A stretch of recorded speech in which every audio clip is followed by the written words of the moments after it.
E o Palmeiras jogando hoje para conquistar a primeira colocação geral da Libertadores, o que dá uma vantagem para o clube aqui de São Paulo, para o Palmeiras, que pode assim decidir todos os seus duelos de mata-mata em casa. Então o Palmeiras enfrenta hoje o Deportivo Táchira da Venezuela no Allianz Parque em casa, ou seja, provavelmente mais uma goleada do Palmeiras, né, nessa primeira fase da Libertadores. Ele que já igualou o recorde do River Plate de 21 gols na primeira fase da Libertadores e hoje vai passar, e vai passar com sobra, provavelmente goleando mais uma vez o Deportivo Táchira agora em casa. Vou dar boa tarde para o Mauro César Pereira, Vanderlei Nogueira, Mauro Betting, Velho Vamp. Mauro Betting, Palmeiras hoje, né, podendo fazer história mais uma vez na Libertadores, porque Sim, provavelmente vai passar o River Plate e vai se tornar o time com o maior número de gols na história numa primeira fase de Libertadores.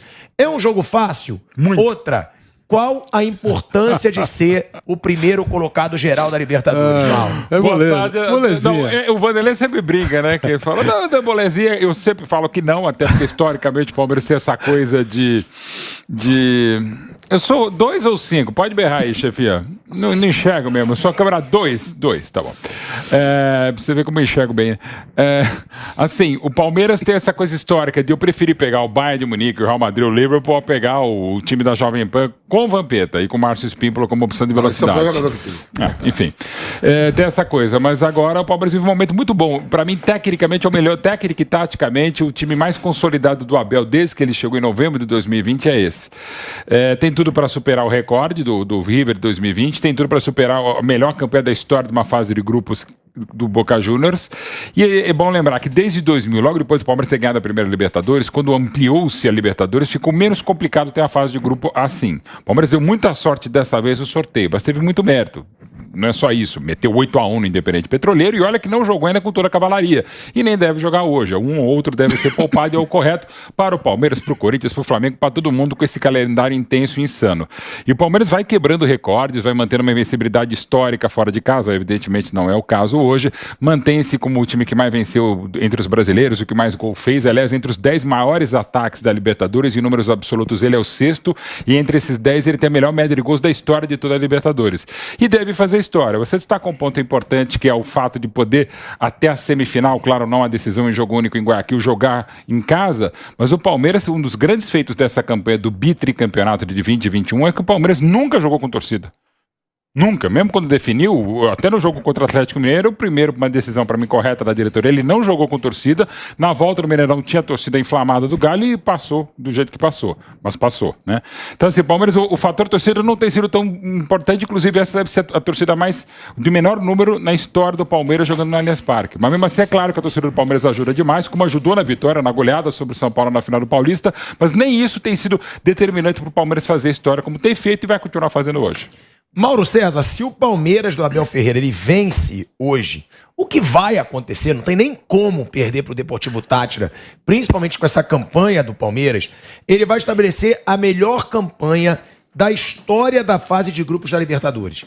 Porque até essa edição, só 3 clubes conseguiram 100% de aproveitamento nos 6 jogos da fase. O Vasco, em 2001, o Santos, em 2007 e o Boca Juniors, em 2015. E a melhor campanha pertence ao Boca, de 2015, graças ao saldo de 17 gols. 19 gols marcados e 2 sofridos. O Palmeiras, por sua vez, ele já tem 19 gols de saldo e deve ampliar ainda mais. Claro, como disse o Mauro Betting, é um grupo fácil. Mas dá pra gente perceber uma nova cara desse Palmeiras do Abel Ferreira, muitas vezes anteriormente criticado, muitas vezes joga de forma defensiva e agora parte aí para uma campanha de Libertadores que já pode ser histórica na primeira fase e que o Palmeiras vai se firmando como um dos favoritos. Detalhe, se vencer essa Libertadores é o primeiro brasileiro tricampeão consecutivamente na história e o primeiro brasileiro tetracampeão de Libertadores. É um Palmeiras que, pelo que vem mostrando, promete fazer história esse ano, Mauro? Tá vendo que o grupo do Boca nesse ano aí que você lembrou, também era uma carne assada, hein? Montevideo Wanderers, Palestino, que o Flamengo conseguiu perder para esse Palestino também numa Sul-Americana. O Flamengo é um papelão histórico atrás do outro em competição internacional. Só o Flamengo que não percebe, né? Acha que o Flamengo escorraça todo mundo. Ele já começou atacando tradicionalmente, cedo, o Flamengo tem um histórico de fracassos enorme em Libertadores. Tá no talvez os adjetivos... Mas é um fato. E depois vamos a Zamora. Olha que beleza o grupo. Boca, Montevideo Wanderers, Palestino e Zamora. Zamora é da Venezuela, né? Isso. Essas marcas, elas são alcançadas... Você colocou no contexto. Dentro de um contexto, né? Você foi elegante. Isso, muito elegante. Até pela sua presença do meu lado não poderia ser de outra forma. Mas o que ocorre, assim, é claro, o Palmeiras está errado com isso. O Palmeiras está pensando, tratou dos times, eu acho que como deve ser. Um dos questionamentos que se fazia com relação ao Abel, eu fiz várias vezes, é justamente a falta de apetite pelo ataque, o que é o contrário do que está acontecendo. Mas no ano passado também houve na fase de grupos. Teve goleada de 5 no... Teve muitas goleadas. De 6 no Universitário do Peru, né? Que pelo menos é o time mais tradicional do que o Petroleiro, etc.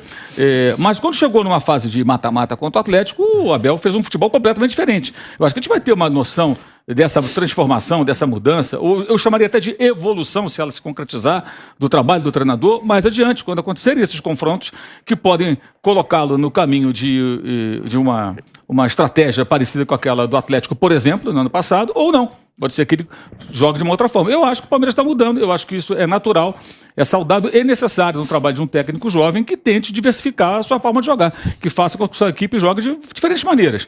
E parece que é o que está acontecendo, o processo é esse. Agora, essas marcas, elas tendem a ser superadas de tempos em tempos, né? Porque a Libertadores tem muito time ruim hoje, é muito inchada, como acontece na Liga dos Campeões. Se você pesquisar as maiores goleadas da Champions, elas acontecem desde que o Platini encheu de times ruins ali a fase de grupos, né? E criou um caminho mais árduo para o quarto colocado de uma ou de outra liga, para ter que disputar uma fase preliminar. Às vezes 2 fortes se matam, né? E aí um time mais fraquinho consegue chegar na fase de grupos. Então você começa a ver time da Bielorrússia, time da Bulgária, time sei lá da onde, tomando de 5, de 6, de 7, de 8, né? Então acho que isso hoje vai ser o Palmeiras, amanhã alguém vai superar essa marca, porque a questão política na formação dos grupos, na quantidade de vagas, ela forma alguns grupos que são muito fáceis. Mas isso não é problema do Palmeiras. A gente está conseguindo aí a pontuação histórica, vai bater esses recordes todos, deve vencer hoje naturalmente. O Palmeiras está podendo, inclusive, poupar jogadores na Libertadores, o que é um luxo, né? Mas, enfim, como o grupo permite isso, né? Como eu acho que deve se acontecer. Eu acho que o Flamengo hoje tem que poupar jogadores hoje contra o Cristal. Também. O Arrascaeta já não foi relacionado. Já nem foi relacionado. É óbvio, você vai jogar contra o time que é fraco, já está classificado. Que tem que fazer não sei quantos pontos. Não, você tem que ter os jogadores inteiros e pensar no conjunto das competições que está disputando. Como já falamos sobre isso, até como o Vitor Pereira já fez, inclusive, priorizando numa determinada semana o jogo com o Boca e não o do Palmeiras, tomou uma tamancada, mas venceu o jogo que importava mais para ele. Eu acho que passa por aí, mas eu acho que está havendo a transformação. Agora, digamos assim, o amadurecimento, a conclusão de que o Abel Ferreira passa a trabalhar de uma outra forma, isso vai acontecer mais adiante, dos confrontos que virão contra times mais difíceis, e aí a gente vai ver qual vai ser a estratégia, não ter mais o gol fora de casa, então isso já muda um pouco a pauta em relação ao que foi ano passado, quando o gol fora de casa estava óbvio e claramente dentro da estratégia dele, que acabou funcionando, então acho que isso vai ser um pouco mais adiante, mas está havendo uma mudança, acho que sim, é bem evidente. O jogo do final de semana também, um 3-0 sobre o Juventude em Caxias do Sul, não é toda hora que alguém ganha de 3-0 do Juventude lá, é um time que dentro de casa costuma dificultar seus adversários mais fortes, inclusive. Vamp e Vanderlei Nogueira. Inclusive, o Palmeiras, né, como disse o Mauro, ele pode poupar jogadores nessa Libertadores. Até pelo grupo fácil que tem e que vai ser o primeiro colocado geral. Mostra uma tendência que o Palmeiras ele pode focar esse ano também no Brasileirão. Porque muito se fala, o Palmeiras do Abel Ferreira é um time de mata-mata.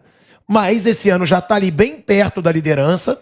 Ele vai poupar jogadores provavelmente mais uma vez.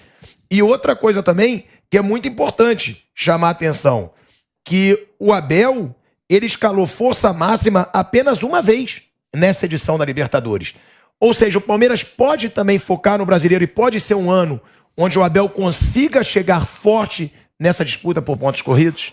Boa tarde, Pilhado, professor Vanderlei, os Maldos, boa tarde a todos. Você vê como é que é o tempo de trabalho, como é importante, né? Você vê que o Vitor Pereira e o Paulo Souza, que está aí na Libertadores, está conhecendo uma nova competição, é um novo ambiente para eles. O Abel já conhece tanto que já sabe o que é o futebol da América do Sul, porque ele começou a olhar. Quando saiu a tabela da Libertadores, que nós estávamos aqui, o Abel também estava lá olhando e falou, não, eu vou com a cavalaria máxima no Brasileiro. Porque já está sabendo quem é o time da América do Sul. Os favoritos, River, Palmeiras, Flamengo, Atlético Mineiro, tudo primeiro no grupo. E bota em Estudiantes dos que vão mas não é, chegar, né? Não era o esperado. O único tal. dos caras que não tá em primeiro e ainda depende só de si, mas tem que ganhar o jogo, tem que ganhar, é o Boca. E o Boca todo ano é assim, né? O ano passado foi assim, no grupo do Santos, né? O grupo do Santos ficou. Então, ele olhou a tabela e falou, não, aqui eu já conheço a competição, ganhei 2 vezes em menos de um ano, eu vou focar no Brasil. Tanto que focou que a cavalaria começou a dar certo agora no Brasileiro, começou a ganhar, já tá entre os 4 primeiros. Né? E já classificado com sobra, você falou, ó, fez um gol, bate recorde, né? Sobre o Palmeiras, eu queria dizer o seguinte, 70 gols marcados na temporada. Vai passar de 100, ok? Sem dúvida vai passar de 100, que já é uma marca muito legal para quem gosta de futebol. Confiança é um negócio muito bom, né? E quando é uma confiança mútua, ainda mais. Eu acho que existe confiança nesse elenco do Palmeiras. Os jogadores confiando no professor, o professor confiando nos jogadores. Verdade. E até quando ele muda, porque o Asmar deu detalhe aí que só uma vez ele colocou a cavalaria toda, o time completo. Na Libertadores não, nunca colocou. Ele colocou alguns jogadores, metade do time só. Então, quer dizer, ele só fez isso. Aqui tá que ele escalou força máxima apenas uma vez nessa edição. Força máxima na cabeça de quem escreveu. Não. Isso, tem que escolher. Uma vez. A dura. Esse programa é ao vivo. Não, eu falo. Aqui é duro não ao foi vivo. força máxima. Tava até no banco, mas não tava no dedo do começo, não. Eu tô brincando. Contra o Independente Petroleiro fora. Não. Não, mas tudo bem. 6 titulares. Mas tudo bem. É que o Palmeiras tá na força tão boa que entra o reserva e manter o nível. Um pouquinho pra cima, um pouquinho pra baixo. Manda depois falar comigo. Eu tô dizendo que ele só fez isso. Tem que botar a hashtag retranca histórica mesmo. Palmeiras retranqueiro. Foi um dos melhores ataques de 20. O Palmeiras melhores ataques de 21. Como é que é o time retranqueiro? A gente adora também dar umas carcadas no negócio. Como é que era o time retranqueiro? Não, eu sei. Contra o Galo, sim. Desabafou? Sim. Olha aí, ó, tá aí na tela Olha lá. a escalação do Palmeiras contra o Petroleiro fora. Ó. O Everton, O titular. Verão não era titular. Marcos Rocha, titular. Gustavo Gomes, titular. Murilo titular porque o Lota tá Murilo, machucado. titular. Verão não era titular. Piquerez, titular. Não era força máxima. Danilo, Zé Rafael. Gustavo Scarpa. Olha aí, ô Mauro. Não é força máxima. Mas, Mauro, aí, ó. Não, peraí. Força Não, mas o Gabriel Verão. Só o Gabriel Verão. Você bota o Mauro, a produção te ganhou nessa. Não, 9 titulares. Não era o C, mas também não é força máxima. Tá botando ali, no mínimo ali, só o Gustavo Scarpa, pô. Olha aí, o Murilo sabe porque é só o Verão. bota É pra só o Scarpa. Murilo Verão. reserva. Não é força máxima, são 11. É que nem outro dia numa outra emissora. Timão... Parabéns, entupiu ele, produção. Aí, produção. Vocês não sabem fazer conta, tudo bem. Força máxima são quanto? 11 ou 9 titulares? Não, que outro dia numa outra emissora que eu trabalhei. Timão 100% do Campeonato Brasileiro. Tinha 7 pontos em 9 jogos. Onde é que é 100%? Na cabeça de quem é mais torto do que faz jornalismo. Não tô falando aqui que não faz jornalismo. Mas força máxima são 11 titulares, não 9. Mas aí eram 10 titulares. Só o Verão que não, porque o Murilo tá substituindo um jogador lesionado. O Luan que está titular. O Murilo, mas o Luan é titular. Então são 9. Aí, irmão, você quer fazer a mesma coisa, aquele negócio assim, ó. Há 30 anos o Flamengo não ganha. Gente, é 100%, há 30 né, anos time? o Flamengo não ganha Sampaio Corrêa. Há 30 anos você jogou uma vez. Aí outra coisa, sim, o Ibis jamais perdeu pro Barcelona. Mas então a gente tem que fazer ter um compromisso com o fato, não é força máxima. Olha, é o time mais titular, mas não é força máxima. Então, eu tava concluindo dizendo o seguinte: Eu vou brigar com a o produção. importante é que você desabafou. Não, é a produção que desabafou. Não, você. Lá carteirado que não é força máxima. 9 titulares é força máxima. Mauro, você está me emocionando hoje. A sua maneira de defender isso, eu não falei que você está errado, mas é com muito ênfase. Você está realmente. Sim. O time estão todos os titulares, quanto? 9. Então o time joga com 9. Muito bem. Então, Isso, o colocado. professor Abel Ferreira confia nesse grupo, né? Quer dizer, senão ele não faria isso, que troca toda hora, usar times diferentes. Ele confia, porque senão ele seguiria a linha do Vampeta, joga todo mundo quarta e domingo, 2 vezes por semana. Mas ele está fazendo isso. Eu acho muito legal. E isso é um outro detalhe que a gente pensa, que o Palmeiras não tem essa obsessão para contratar. Se aparecer alguma coisa, o cofre está semi-fechado. Se aparecer alguma coisa contratável, aconteceu agora recentemente, a mulher, a dona Leila, presidente, assina assina o cheque. Mas não precisa esse desespero todo, porque a coisa está caminhando. Até agora, está tudo dando certo. É sorteio, que a gente brincou, dizendo que o Abel tem o bumbum virado para a lua, o sorteio, o grupo é bom, os reservas, entre aspas, que ele coloca em campo, não decepcionam. Então, a coisa está caminhando legal. Então, esse Palmeiras pode quebrar marcas, sim, e, claro, vai conseguir a vitória hoje, que nós vamos acompanhar com toda a nossa equipe aqui para você.